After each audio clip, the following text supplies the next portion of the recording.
Hello everybody, welcome back to Clutch X. I'm Zoe, and in today's video I want to talk to you about the effects that laying a clutch has on a ball python, a female ball python. Stay tuned.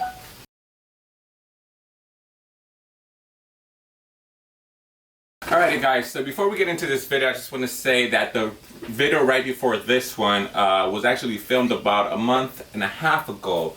I really lagged on making new videos for two things. One, I really didn't have enough content, but more importantly though, I've been very busy with real estate, construction, the whole COVID thing, and everything else that has to be, done with my life recently. So, I've been definitely keeping up with my snakes and everything. I've just been very off social media, which I'm already kind of am.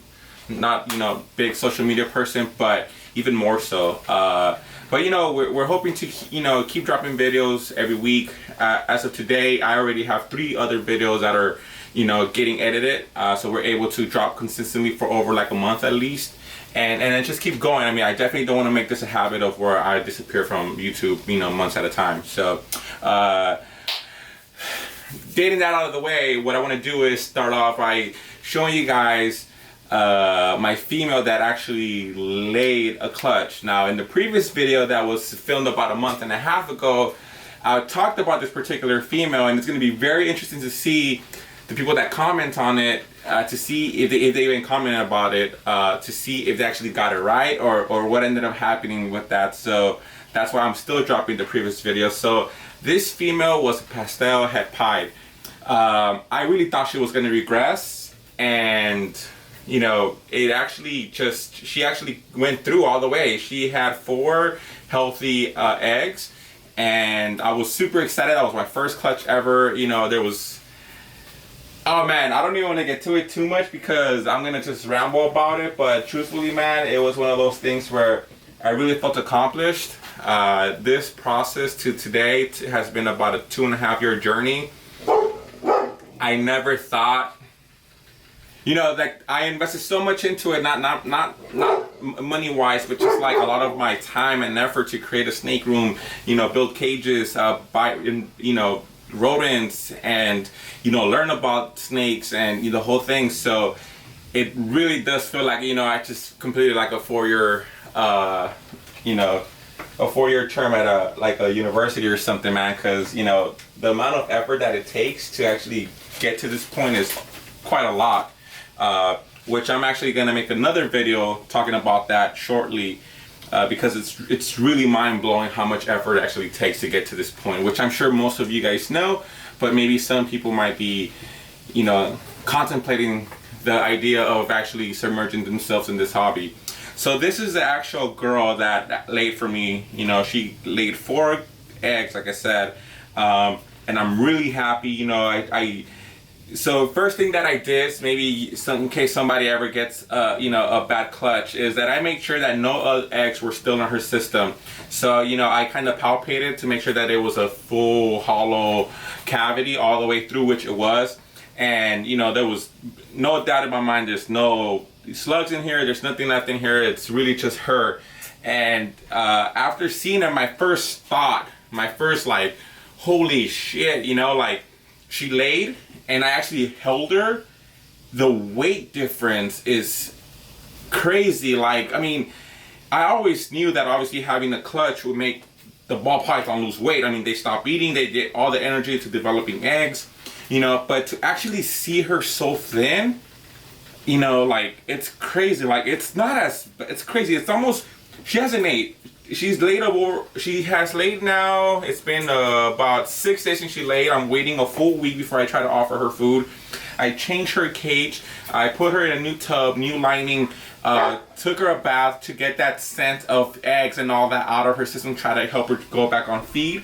But, even as she hasn't eaten, it almost seems like sounds silly, but she kind of already recouped some of her body weight in a weird way. Like, when she first laid eggs, like, her whole body here was just completely like carved up, like there was nothing. It was so hollow, but still right now she's just so light. She lost so much weight, and it really just like hit my head, right? Like just like a like crazy, like. And maybe this might help people going into their first season thinking, yeah, I'm gonna breed a smaller female. Like, I'm not saying it's wrong or right. I'm just saying my opinion for my snakes. And I'm like super happy that I actually waited for my snakes to be at least 1,500 grams, 14, 15, 16, depends on, you know, when I started locking them, to actually go through the breeding process, because they lose so much body mass. And the effort that it takes for them to actually produce a clutch, you know, like, it's like a total newfound respect for my animals. I mean, you know, I always cared for them and everything, and, you know, I love ball pythons, but just seeing them go through what they got to go through to actually give us clutches, I think we owe it to them to make sure that we have them in the best possible care, facilities, and just everything, man, because they just go through like amounts of stress and work to give us these clutches. So, you know, I always knew that, but just seeing it firsthand is like a different experience, and I'm super glad that I'm lucky enough to actually get to this point in my hobby here. So this is the first girl that actually laid a clutch for us, but on the same day I got a second clutch. So I'll show you guys that next.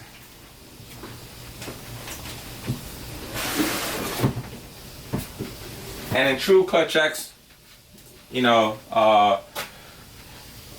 system here, we don't edit the video even when we're trying to find the snake that I want to talk about. So bear with me, please.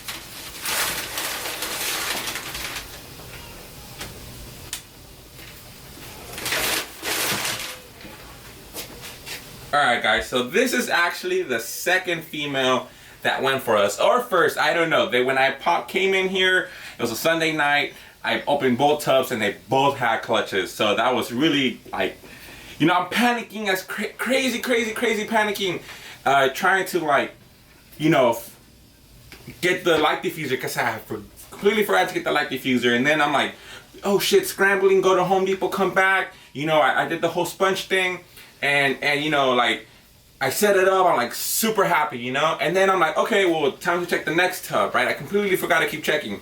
And I checked the next tub, and sure enough, this girl was sitting not on one, not on two, not on 3 or 4, but 5 great eggs, man. I mean, I was so stoked because she just laid 5 eggs, you know, and it's the same thing, man. I mean, she just lost so much weight, but this girl actually got a lot bigger. For some reason, when I was feeding my ball pythons, she kept eating for a longer period of time. So even now, man, like, she definitely lost weight, but her body condition looks way better, and she's probably like a full 200 to 300 grams heavier than the pastel het pied. So it's really weird, man, and this is why I'm telling you, like, I'm really glad that I'm waiting for like 14, 15, or 1600 grams, because we don't really control what these snakes actually do once they start breeding, right? Like, we could go in and just pair them and keep trying to offer them food, but they might go off on food at different times or different stages in their developing cycle, or, you know, just like, you just don't know. So I'm really happy that both my snakes started off big girls. I mean, at the end of the day, I think that these both were about 16 to 1800 grams at one point. But then my pastel het pied stopped eating. And that's why I was, in my previous video, I was like, oh man, she's gonna regress, And no, I mean, she went through, got 4 really good eggs, which I'll show you guys in the next video. And, you know, it worked. So, but she did stop eating a lot sooner. This one kept going, and then I think that's why she also was able to give me that additional egg, because she just ate for a little longer. I really thought she was going to regress, and, you know, same process, change her tub, change her lining, and, you know, just, you know, make sure, wait a week before I try to offer her food. And at the same time too, I'm no expert, never been through this. I think what I'm going to do for the first time, just offer her something a little smaller than she could actually take, because that way maybe that gets her confidence up, and then get her back on food a lot quicker. You know, this is me just, you know, doing things that I don't even know if there's some truth to it or not, but it makes me feel comfortable, and I'm hoping that that's a good thing for for my snakes. Now that being said, if anybody out there that's bred before and has started offering their snakes food again, if you guys know, or if you guys share a little bit of your strategy and tell me like if you guys offer like straight up the bat, like, you know, big meals, or how did you get your females going back into food, because I am still nervous. Like, it's crazy. I was so nervous about them being gravid and laying their healthy clutches, and obviously them being healthy, but the cycle hasn't ended, man. It's like, it's been 3 months of just a bunch of stress, and you know, I think once they start eating, it's gonna really just relieve a lot of the stress that I have, and then just, you know, start getting back up ready for next year, and hopefully with a little bit more experience under my belt, and you know, hopefully a lot more clutches. So I think this video might be running a little bit too long, but I have so much more to talk about, man, because again, not a month and a half at least of no videos, and just so many updates. Man, please stay tuned. And you know, again, I just want to say, for anybody that's still here at the end of the video, I am so fucking lucky that I got 1,000 subscribers. I felt lucky when I got 100, felt lucky when I was up to 500, and I feel lucky now that I'm at 1,000. You know, I'm not monetizing. I don't even think I can. I'm not sure, but I'm not even looking into that. I'm just like so happy that I have 1,000 people out there that are just, you know, interested in what I have to say and what I'm doing, and you know, just almost like a sense of like acceptance into the hobby, you know. And I'm just really grateful and happy that you know, this is something that I really want to do for the rest of my life at whatever capacity, 10 snakes, 100 snakes, 1,000 snakes, and you know, just meeting people and just, you know, being in front of the camera talking to you guys. It really is. I'm very humbled by it, and I'm extremely lucky, and that's real talk. But again, thanks everybody for sticking to the end of the video. I might try to do my first giveaway. I'm not sure how that will work, but man, stay tuned for that. I'm thinking about it. And yeah, thanks so much for keep supporting my channel, and until next time, peace.